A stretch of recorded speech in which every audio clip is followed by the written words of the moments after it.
I'm like 22 years old. You know what I mean?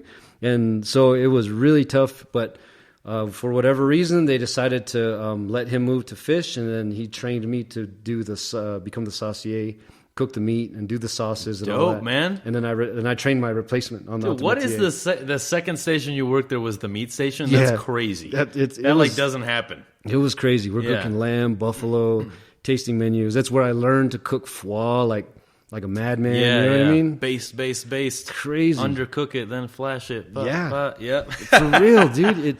Because I remember like the first time I cooked foie, I got that confidence. Like, yeah, I got you, chef. I think it was like a fucking 6-top, and they all got the same thing. Yeah. And I'm like, and they were perfect. Uh-huh. And then we go do some other shit. Turn back 2 minutes later, they're deflated. Melted. Yeah. That was not good. Yeah. But I would stay there, and that place was such a profound experience for me because up until that point, I had been doing my own independent study on native foods. You know? Because when I was in school, I was like, I would ask the chefs, I was like, hey, chef, do you know any Native American chefs out there? He's like, I don't know. These kind of, it was like a Bigfoot sighting. You know what I mean? Yeah. Somebody knew someone who saw a native chef somewhere. You know what I mean? But they couldn't remember who or anything. So when I was doing all my independent study, and then when I got to Mary Lane's at the Phoenician, on the fish station, they had a salmon roulade made with Quinault River salmon. Mm-hmm. And on my station, we were reinterpreting Turnitos Rossini with the bison tenderloin. So these two really important, powerful native foods, the salmon and the buffalo, along with all of the baby squash, these beautiful, delicate corn and beans and all these things, I was like, holy shit, all these native foods are at this level being executed and learned, they're being used already. Yeah. And I'm seeing them like, holy crap, it's real. I could possibly do this someday. You know what I mean? It was like, it became this validation point. Because that's what you grew up eating. Yeah, you know? And it was in different forms, but it was this huge confidence builder. You know what I mean? And then after a point in time, I realized that I was fast and organized and I could hold down my station. And, I loved it. You know what I mean? Yeah.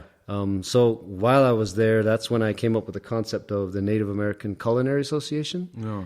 And I decided to pursue that. You know what I mean? And I left after about a year. That whole time I was there was just like so intense. And I was like dead set on like, I have this opportunity to possibly get to the French Laundry. Yeah. I have this possibility to possibly get to Danielle, because my partner on the meat station came from the laundry, had good relationships there. My chef, Brad Thompson of Mary Elaine's, was, at Cafe Baloo for a number of years and at Danielle. So I was like, if I continued on that trajectory, man, I might be able to get there. Yeah. But then my own substance abuse caught up with me. You know what I mean?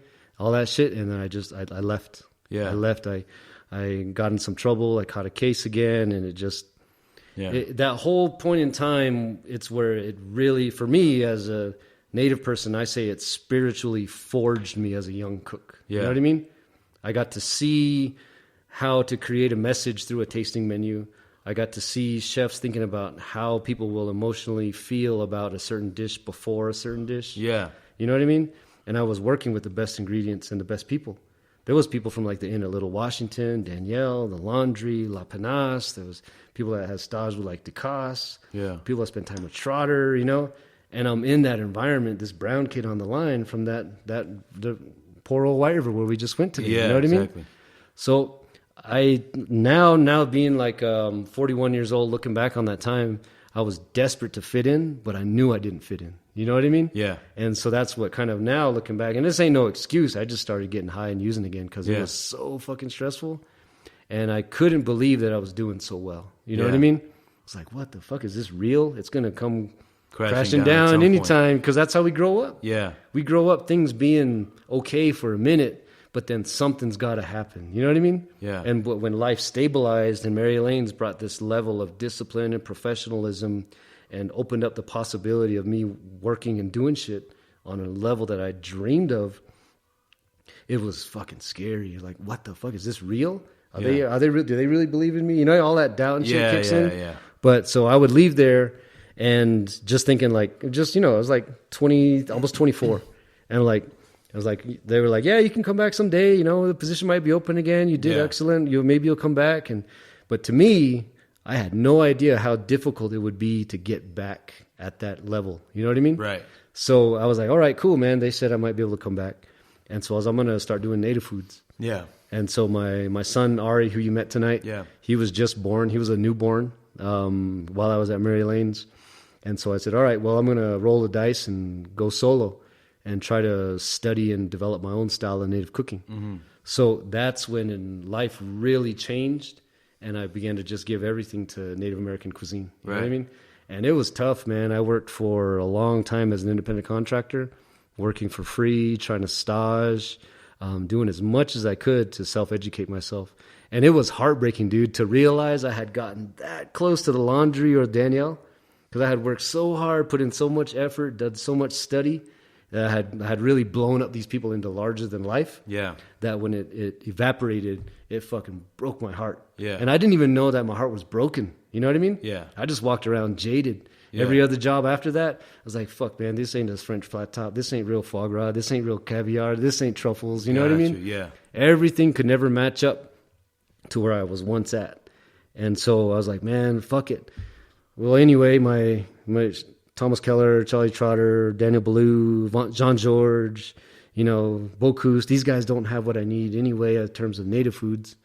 I got to go home, Yeah. I got to go talk to my grandma, talk to my mom. Yeah. I should learn to speak Apache. You know what I mean? Mm-hmm. So it went from that level down to like being like, really, really poor in the city, my newborn son, and starting this concept and going back and forth from the city to the res and trying to balance both and be a teacher. Yeah. I knew, based on the training I had gotten all those years at DC Ranch and the mentoring I got from Chef Chris and Rusty and Mike, and then going to Mary Elaine's, I knew that I could withstand the pressure, and I knew that I was capable. Yeah. And so I knew that my knives and my skills would never, ever let me down.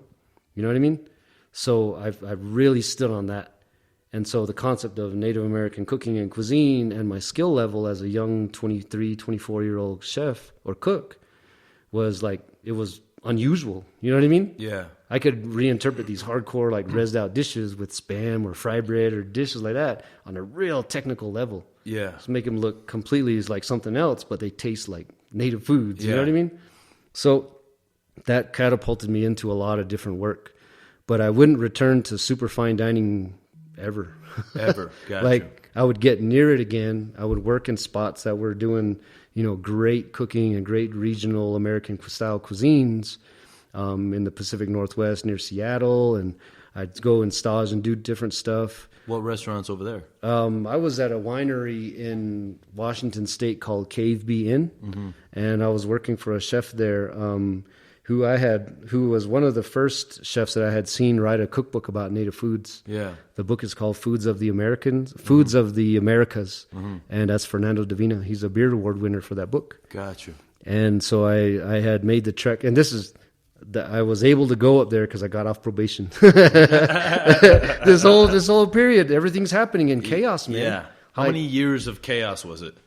Man, all the way till 30. Yeah. Till 10 years ago, you know what I mean? But back then, it was just doing whatever I could to continue the training. You know what I mean? I had instilled it in my mind, and the people that had trained me had instilled it that mise en place is a life way. Yeah. It is your way of life. It will never let you down.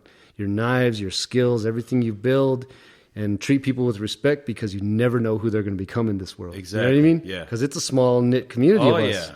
So I tried my best to keep that mentality as I'm out doing reconnaissance on the res. But it really, native foods, trying to find my own journey and where I fit in, it really opened up the doorway to how vast the native food universe is. Yeah. And how much is missing.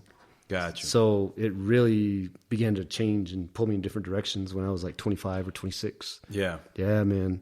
It was pretty amazing. It was pretty amazing. So that would set the stage for the international travel. Where did you go internationally? I was working for a while, for a number of years, under the banner of NACA before I really went public and started to hold large events. I felt like I was just, In my culture, we have Apache scouts, right? Yeah. They help to quell some of the violent activities of other Apaches that were considered renegades. And the reason that they enlisted as Apache scouts to help the military was because we were looking out for these mountains that we're still in. If we didn't cooperate and we didn't do as we were told, we would be displaced. We would have probably went to Oklahoma. We might have went to Florida and never came back. Yeah. We would have been taken away from these mountains. So being informed by clan leaders and matriarchs and medicine people, they decided to go ahead and let the Apache scouts, young men, go out into the field and help quell the outbursts. Uh-huh. So to me, I'm like, in my mind, I'm like, yeah, man, I'm going to do my own version of that. I'm going to go out on this recon mission and just gather as much intelligence as I can. Yeah. And so I would work for free doing demos and flea markets, pop-ups. I would work for a lot of different organizations. But ultimately it would lead to begin working for the Intertribal Ag Council and going to try to sell native foods at an international market. Because there's a lot of Native American food producers out there that produce their native foods that are really important, and they really need to continue to sell their product. So I would go, went to Cologne, Germany, and I would be there at the Intercontinental Hotel and a couple other large venues doing tasting dinners. Yeah, I had the skill set to do it. I would land in, and I'd collaborate with the chefs, maybe use their kitchens, get a couple of their best cooks, and we'd pull off like 8-9 course tasting menus. You know what I mean? For like 60, 80, 200 people sometimes. Yeah. And I did that in London, in Cologne, Germany, and Dusseldorf, and then in London, and then in Sao Paulo, Brazil. I went down to work with the the Shared Indigenous Heritage Festival with the United States Embassy. And so I went down again, taking native foods with me to go down and educate and teach and learn. And when I went into Sao Paulo, it's my first time going into South America. And that was a turning point because when I got to meet indigenous Brazilian cooks and chefs. Mm-hmm. They were brown just like me. They were using their foods just like I was. Yeah. And what I would come to learn is that we were fighting the same fight. We were trying to reclaim our health. We were trying to reclaim our language. Yeah. We were trying to piece together our identity after all this, like, hundreds of years of chaos. You know what I mean? So I realized that colonialism was a monster that's global. Mm-hmm. And that really, like, holy shit, what I'm doing with my native foods in the American Southwest is happening in Brazil. It's happening in Argentina. These guys are telling me about what they're doing in Peru. Yeah. You know what I mean? I'm like, holy shit, this is a global phenomenon. So it really opens my eyes, man. And then I come back stateside for a minute, do some part-time banquet work, and then I go to Osaka, to the Intercontinental Hotel. Gotcha. And again, it's to try to bring native foods to market. So I do a series of tasting dinners for Japanese chefs, hotel people, owners, that kind of stuff. And did some really amazing menus, really cool. Seeing my native foods and my tasting menu in Japanese, I'm like, what the fuck? Yeah, like, holy shit, is this real? Yeah. You know, and so that's where it really kind of was like really culminating and getting to this point where I'm like, holy crap, this is my life happening right here, you know? Yeah. And my struggle was the drinking and the after hours, the hanging out with all the badass chefs and cooks, all my friends that I would make, you know, internationally and all that stuff. Yeah. Trying to keep up again, you know what I mean? Trying to keep using and doing a lot of crazy shit. But then again, I was still proving to myself that my knives would take care of me. You know what I mean? My knives, my skills wouldn't let me down. And so I just kept hanging on to that, man. You know what I mean? Like, I it's never going to fail me. You know what I mean? So that's kind of how that journey around the world would begin to happen for me.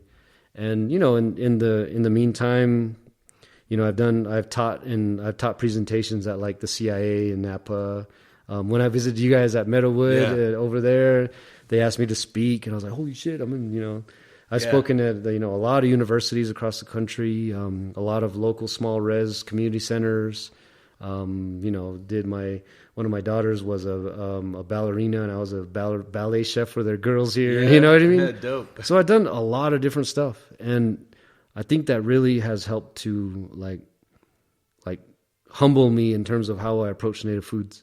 Because I think if I would have if I would have stayed on that trajectory to try to get to the Laundry or to Danielle or any of these other great places that may have been in reach, yeah, I don't think I would have been who I am now. You know what I mean? Yeah.